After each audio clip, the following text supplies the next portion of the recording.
வணக்கம். நீங்கள் இணைந்திருப்பது பிரதான செய்திகளுடன். செய்திகளை உடனுக்குடன் அறிந்து கொள்ள சேனலை சப்ஸ்கிரைப் செய்யுங்கள். காற்றாலைக்கு எதிராக திரண்டவர்கள் மீது கொடூர தாக்குதல். ஈஸ்டர் தாக்குதல் தொடர்பில் கைது செய்யப்படவுள்ள இராணுவத்தினர்.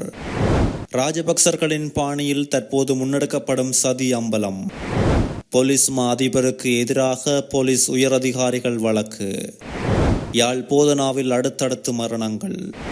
இனி தொடர்வது விரிவான செய்தி. மன்னாரில் காற்றாலைக்கு எதிர்ப்பு தெரிவித்து இரவில் வீதிக்கு இறங்கிய மக்கள் மீது காவல்துறையினரால் தாக்குதல் நடத்தப்பட்டுள்ளது.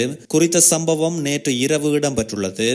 மன்னாரில் காற்றாலை மின்சேர் திட்டத்துக்கு எதிராக மக்கள் தொடர்ச்சியாக போராடி வருகின்ற நிலையில் நேற்று இரவு மக்களின் விருப்பத்திற்கு மாறாக காற்றாலை பொருட்களை தீவுக்குள் கொண்டு செல்வதற்கான முயற்சி இடம்பெற்றுள்ளது. இதனால் குறித்த காற்றாலை உதிரிப்பாகங்களை ஏற்றி வந்த வாகனங்களை போராடி அமைதியான முறையில் தடுக்க மக்கள் முயற்சித்துள்ளனர். இதன்போது காவல்துறையினர் மக்கள் மீது கொடூரமாக தாக்குதல் நடத்தியுள்ளனர். இதனை அடுத்து பலர் காயமடைந்த நிலையில் வைத்தியசாலைக்கு கொண்டு செல்லப்பட்டு அனுமதிக்கப்பட்டனர். மக்களின் விருப்பத்துக்கு எதிராக எந்த ஒரு திட்டத்தையும் செயற்படுத்த மாட்டோம் என தெரிவித்த ஜனாதிபதி கடந்த மாதம் குழு ஒன்றை அமைத்து மக்களின் கருத்துக்களை உள்வாங்கி நல்ல ஒரு தீர்வை வழங்குவதாக தெரிவித்திருந்தார். இவ்வாறான பின்னணியில் 24ஆம் திகதி ஜனாதிபதி மக்களின் எதிர்ப்பை மீறியும் மக்களின் கருத்துக்களை மதிக்காது தொடர்ச்சியாக காற்றாலை செயல் திட்டங்களை மேற்கொள்ளுமாறு பணிப்புரை விடுத்திருந்தார். இந்த நிலையில் நேற்று இரவு 10 மணியளவில் முதல் கட்டமாக அமைதியான முறையில் காற்றாலை உதிரிப்பாகங்களை ஏற்றி வந்த வாகனங்களை மக்கள் தடுத்து நிறுத்த முற்பட்டுள்ளனர்.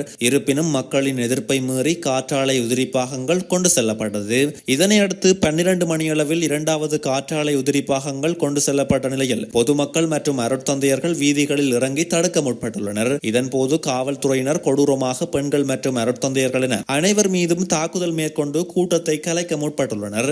அதே நேரம் போராட்டக்காரர்களை தடுப்பதற்காக விசேட அதிரடி படையினரையும் பயன்படுத்தி ஆயுத முனையில் போராட்டக்காரர்களை அச்சுறுத்தி தாக்கி காற்றாலை உதிரிப்பாகங்களை கொண்டு சென்றுள்ளனர்.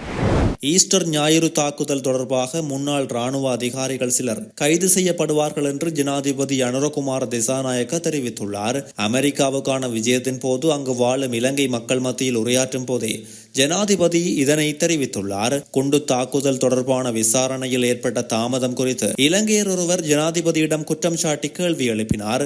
2019ஆம் ஆண்டு அரசாங்கம் ஆட்சிக்கு வந்தபோது குற்றப்புலனாய்வு துறையில் 500 பதவிகள் மாற்றப்பட்டன. விசாரணைக்கு பொறுப்பான முன்னாள் அதிகாரிகள் மாற்றப்பட்டனர். விசாரணைக்கு பொறுப்பான அதிகாரிகள் சிலர் கைது செய்யப்பட்டனர். தடைகள் இருந்த போதிலும் விசாரணை செயல்முறை முன்னெடுக்கப்பட்டு வருவதாக ஜனாதிபதி தெரிவித்துள்ளார். பலர் ஏற்கனவே கைது செய்யப்பட்டுள்ளனர். எதிர்வரும் நாட்களில் பல இராணுவ அதிகாரிகள் கைது செய்யப்பட உள்ளனர். குறிப்பிட்ட காலக்கெடுவை குறிப்பிட முடியாவிட்டாலும் விசாரணைகள் சரியான திசையில் நகர்கின்றன என ஜனாதிபதி அனுரகுமார திசாநாயக்க மேலும் தெரிவித்துள்ளார்.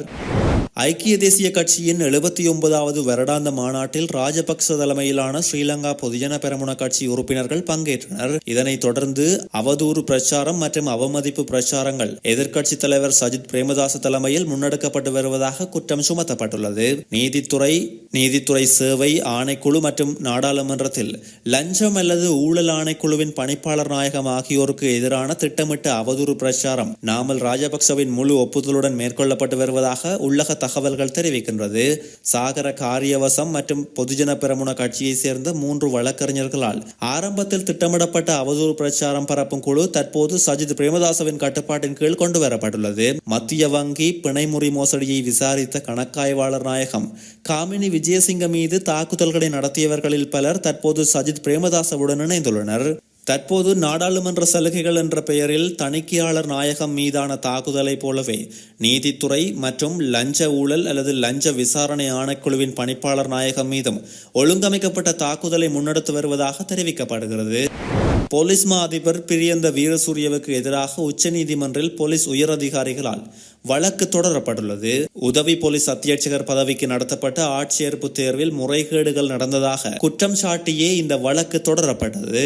170 பேர் கொண்ட சிரேஷ்ட போலீஸ் பரிசோதகர்கள் மற்றும் போலீஸ் பரிசோதகர்கள் குழு உச்சநீதிமன்றத்தில் அடிப்படை உரிமை மனுக்களை தாக்கல் செய்துள்ளது. போலீஸ் மா அதிபர் புதிதாக பதவி உயர்வு பெற்றுக்கொண்ட உதவி போலீஸ் அத்தியட்சகர்கள் மற்றும் தேசிய போலீஸ் ஆணைக்குழு உறுப்பினர்கள் ஆகியோர் இந்த மனுக்களை தாக்கல் செய்தனர். மனுதாரர்கள் சட்டத்தரணி மஞ்சுளா பாலசூரிய ஊடாக இந்த மனுக்களை தாக்கல் செய்தனர். பரீட்சை முடிவின் அடிப்படையில் 45 பேருக்கு பதவி உயர்வு அளித்ததன் மூலம் தங்களின் அடிப்படை உரிமைகள் மீறப்பட்டுள்ளதாக மனுதாரர்கள் கூறினர். பரீட்சைக்கான கேள்விகள் கசிந்ததாகவும் முடிவுகள் வெளியிடுவதில் திட்டமிட்ட தாமதம் ஏற்பட்டதாகவும் தெரிவிக்கப்பட்டது.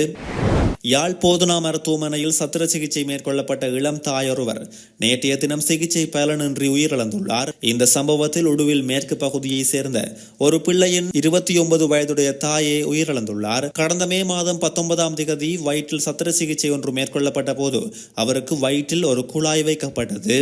அந்த குழாயினை அகற்றுவதற்காக கடந்த 24ஆம் தேதி யாழ்ப்பாணம் போதனா வைத்தியசாலையில் சேர்க்கப்பட்ட நிலையில் நேற்றைய தினம் சத்திர சிகிச்சை மேற்கொள்ளப்பட்டது.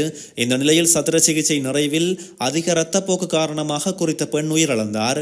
அதேவேளை யாழ் போதனா வைத்தியசாலையில் கடந்த சில தினங்களுக்கு முன்னர் இரட்டை குழந்தைகளை பிரசவித்த தாயாரும் நேற்று உயிரிழந்த சம்பவம் பதிவாகியுள்ளமை குறிப்பிடத்தக்கது. பிரான்ஸ் ஜனாதிபதி இமானுவேல் மேக்ரோன் மற்றும் ஜனாதிபதி அனுரகுமார சந்தித்துள்ளனர். தேசிய எல்லைகளுக்கு அப்பால் உள்ள பகுதிகளின் சமுத்திர உயிரியல் பல்வகமையின் பாதுகாப்பு மற்றும் நிலைபேறான பயன்பாடு தொடர்பான ஐக்கிய நாடுகள் சபையின் பிரகடன உடன்படிக்கையின் அங்கத்துவத்தில் 60 நாடுகள் நிறைவு செய்ததை முன்னிட்டு பிரான்ஸ் அரசாங்கம் ஏற்பாடு செய்திருந்த சிறப்பு நிகழ்வில் பிரான்ஸ் ஜனாதிபதி இமானுவேல் மேக்ரோன் உள்ளிட்ட பல்வேறு நாடுகளின் அரசு தலைவர்கள் கலந்து கொண்டனர். இந்த உடன்படிக்கையில் அங்கம் வகிக்கும் உறுப்பு நாடான இலங்கையை பிரதிநிதித்துவப்படுத்தி ஜனாதிபதி அனுரகுமார் திசாநாயக்கவும் இந்த நிகழ்வில் கலந்து கொண்டார். இதன்போது பிரான்ஸ் ஜனாதிபதி இமானுவேல் மேக்ரோனுடன் சுமூகமான உரையாடலில் ஜனாதிபதி ஈடுபட்டதாக தெரிவித்துள்ளார். யாழ் பலாலி சர்வதேச விமான நிலையம் அண்மை காலமாக லாபம் அடைந்துள்ளதாக போக்குவரத்து நெடுஞ்சாலைகள் அபிவிருத்தி துறைமுகம் மற்றும் சிவில் விமான சேவைகள் அமைச்சர் விமல் ரத்நாயக்க தெரிவித்துள்ளார். 2025ஆம் ஆண்டு 85 மில்லியன் ரூபாய் என்ற அடிப்படையில் லாபம் அடைந்ததாகவும் நிபுணத்துவ திட்டமிடலுக்கு அமைய பலாலி விமான நிலையத்தின் அபிவிருத்தி பணிகள் மேற்கொள்ளப்படுமே தவிர அரசியல்வாதிகளின் நோக்கங்களுக்காக அல்ல என்றும் அமைச்சர் குறிப்பிட்டுள்ளார்.